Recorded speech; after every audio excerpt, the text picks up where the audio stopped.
discuss how to import bitmap and vector images, edit images, resize elements, create HTML elements, customize HTML elements, and use rulers and guides to place elements and create your design.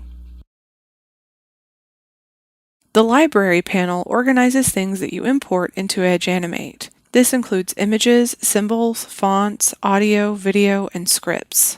Again, anything imported into Edge Animate can be found in the Library panel even if it's not yet on the stage. This is where you should look for files after importing them. You can import bitmap and vector image files into Adobe Edge Animate, then use those files as elements to create a graphic. Keep in mind that Edge Animate does not give you the ability to draw images as you would in Adobe Illustrator. It also does not give you the ability to edit images as you would in Adobe Photoshop. Instead, you'll import artwork that you may have created or edited with those programs and then use them to create graphics in Adobe Edge Animate.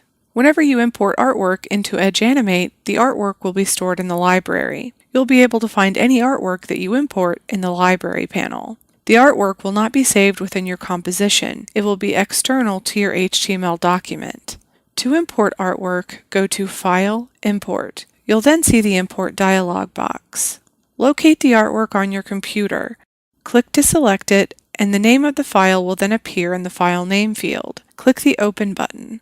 If we look at the Library panel, we can see our artwork listed under Images. It also appears on the stage. If it doesn't appear on the stage, you can drag it from the Library panel to the stage. The file also appears in the Elements panel.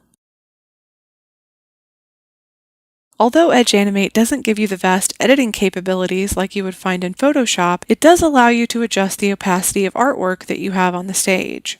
To adjust the opacity, select the image on the stage by clicking on it. Go to the Properties panel. You can either drag the slider or click the number value and enter a new percentage. Once you've imported artwork into Edge Animate and added it to the stage, the artwork is then referred to as an element. You can resize the elements to fit your composition. To do this, select the element either on the stage or in the Elements panel. Now go to the Properties panel. If you want to keep the width and height proportionate, make sure the link icon between width and height is not broken. It's always a good idea to link the height and width when resizing bitmap images, so that the measurements stay proportionate. Bitmap images are resolution dependent, so they may become pixelated if you don't. However, vector graphics are not resolution dependent. You can adjust the measurement for the height, for example, but not the width, and your image will not be distorted. Now you can click the gold number value for either width or height and enter a value. Take a look at our image on the stage. Notice the blue border around our element on the stage. This is called a bounding box. There are white squares that appear at each corner and halfway along each side of our element. These white squares are handles. You can also resize an object by clicking on the Selection tool in the Tools pane, then hovering your mouse over one of the handles until a two-way arrow appears. Drag outward to increase the size of the element and drag inward to decrease the size. Hold down the Shift key while dragging to constrain the proportions. HTML elements aren't files that you'll see in your library. They aren't imported into Edge Animate either. Instead, you will create HTML elements. These elements include rectangles, ellipses, and text. These can be modified with CSS. You can also get creative with these to transform them and then use them for things such as buttons in your composition. In the Tools pane, you can choose to drag a rectangle, rounded rectangle, or ellipse shape. We already learned how to drag to draw a shape on our stage earlier in this course. Now we're going to learn how to modify the HTML element and customize it for your composition. The purpose is to turn the simple element into a graphic that you'll use in your design. For the purpose of this course, we're going to work with a rectangle. Let's add a rectangle to our stage. Now let's learn how to modify it. You can round all the corners on a rectangle, or you can choose to round just 1, 2, or 3. In addition, you can establish how much curve will be added by simply changing the pixel radius of a corner in the Properties panel. Let's show you how to do this. Click on the Transform tool in the Tools pane. Now click on the rectangle shape on the stage. You'll then see a bounding box around the shape. You'll also see black diamonds inside each corner of the rectangle. Now go to the Properties panel. Click the triangle to the left of the Corners tab to expand the section. The number in gold is displayed in pixel units. You can change this value to change the curvature of all 4 corners. If you want to create asymmetric rounded corners, click on the corners that you want to change in the Properties panel. We clicked on the top right and bottom left. As you can see on the stage, it removed the curve from those corners. We're going to go back to our shape and drag on the rounded corners again. The reason for this is because we want our shape to resemble a leaf. Now let's look at the corner section in the Properties panel again. You'll see 3 numeric values at the top, 1, 4, and 8. If 1 is selected, that means that all 4 corners share the same value. The curvature is the same. If 4 is selected, then each corner can have a different value. If 8 is selected, then each corner is allowed to have 2 values for elliptical curvatures. The Transform tool in the Tools panel can also be used to skewer a shape.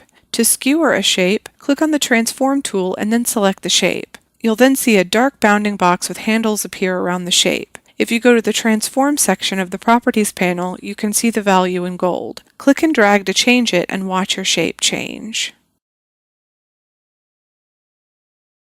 Now that you've customized the shape of the rectangle, you can also customize the color, border, and opacity. We're going to use the Select tool in the Tools panel to do this. Click on the Select tool and then click on the shape.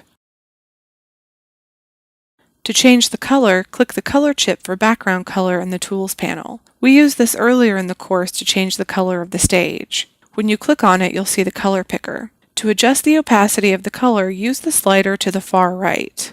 To use a color that already appears on the stage, click the eyedropper tool located in the bottom right-hand corner. Click on the eyedropper button and then click on the color on the stage that you want to use by centering the circle on that color.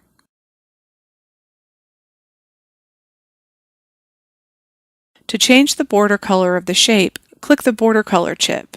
You'll once again see the color picker. Just as you chose a background color, choose a color for the border. You can set the opacity for the border as well. Just make sure to go over to the Properties panel and choose what kind of border you want and then set the thickness so it will be visible.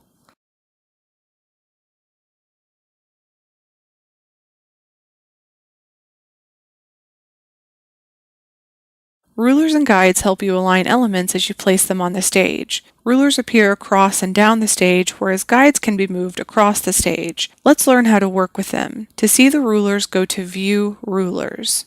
You can see the vertical ruler to the far left, as well as the horizontal ruler that goes across the top. The measurement used for the rulers is pixels.